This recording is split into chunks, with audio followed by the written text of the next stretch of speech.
Chaque jour, Charles et Carole vous présentent la leçon de l'école du sabbat.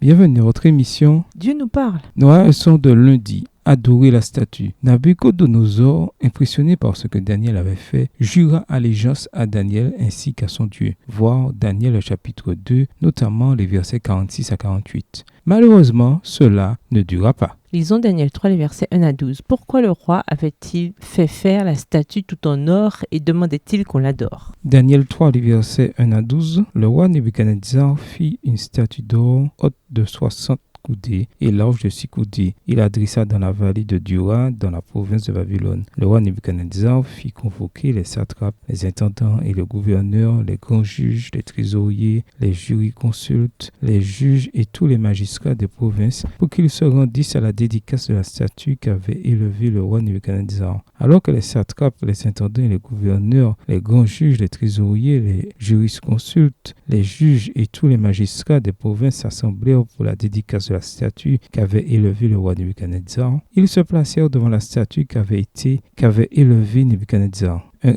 héros cria à haute voix: « Voici ce qu'on vous ordonne, peuple, nation, hommes de toute langue. Au moment où vous entendrez le son de la trompette, du chalumeau, de la guitare, de la sambuc, du psalterion, de la cornemuse et de toutes sortes d'instruments de musique, vous vous prosternerez et vous adorerez la statue d'or qu'a élevée le roi Nebuchadnezzar. » Verset 6. Quiconque ne se prosternera pas et n'adorera pas sera jeté à l'instant même au milieu d'une fournaise ardente. C'est pourquoi, au moment où tous les peuples entendirent le son de la trompette, du chalumeau, de la guitare, de la sambuc, du psalterion et de toutes sortes d'instruments de musique, tous les peuples, les nations, les hommes de toute langue se prosternèrent et adorèrent la statue d'or qu'avait élevée le roi Nebuchadnezzar. À cette occasion et dans le même temps, quelques Chaldéens s'approchèrent et accusèrent les Juifs. Ils prirent la parole et dirent au roi Nebuchadnezzar: « Ô roi, vis éternellement. Tu as donné un ordre d'après lequel tous ceux qui entendraient le son de la trompette, du chalumeau, de la guitare, de la sambuc, du psalterion,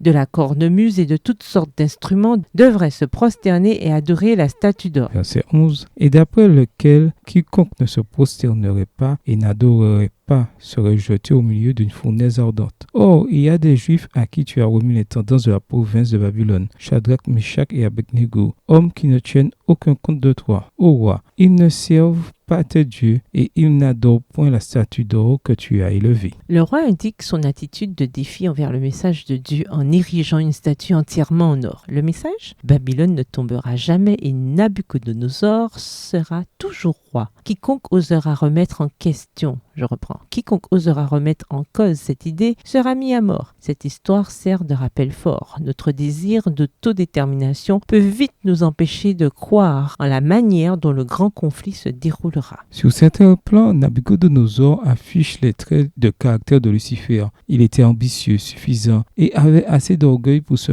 rebeller ouvertement contre l'autorité de Dieu. Sur d'autres plans, bien sûr, il y a des différences marquées. En définitive, Nabuchodonosor a cru au vrai Dieu et nous le rencontrerons vraisemblablement dans le royaume qu'il a mis tant d'énergie à défier. Lisons Daniel 3, les versets 17 et 18, les paroles des 3 jeunes Hébreux qui ont tenu tête au roi. Que nous enseigne-t-elle sur notre foi et sur ce qu'elle pourrait exiger de nous? Daniel 3, versets 17 et 18. Voici notre Dieu que nous servons peut nous délivrer de la fournaise ardente et il nous délivrera de sa main au roi. Sinon, sache au roi que nous ne servirons pas tes dieux et que nous n'adorerons pas la statue d'or que tu as élevée. Réfléchissez, ces jeunes auraient pu facilement se sortir de cette situation dangereuse en se justifiant. Après tout, on leur demandait simplement de se prosterner. N'était-il pas des fanatiques que d'être disposés à être brûlés vifs? Ils auraient pu faire semblant d'attacher leurs lacets tout en priant leur Dieu. Cela en valait-il vraiment la peine? De toute évidence, c'est ce qu'ils pensaient, bien que leurs paroles montrent qu'ils savaient qu'ils ne s'en sortiraient pas vivants. Comment éviter de justifier les compromis que nous pourrions faire en matière de foi? Qu'indique le verset suivant à propos d'une tentation similaire? Celui qui est digne de confiance dans une petite affaire est aussi digne de confiance dans une grande. Et celui qui est injuste dans une petite affaire est aussi injuste dans une grande. Luc 16, verset 10. Au revoir. Et à demain si Dieu veut. Dieu nous parle.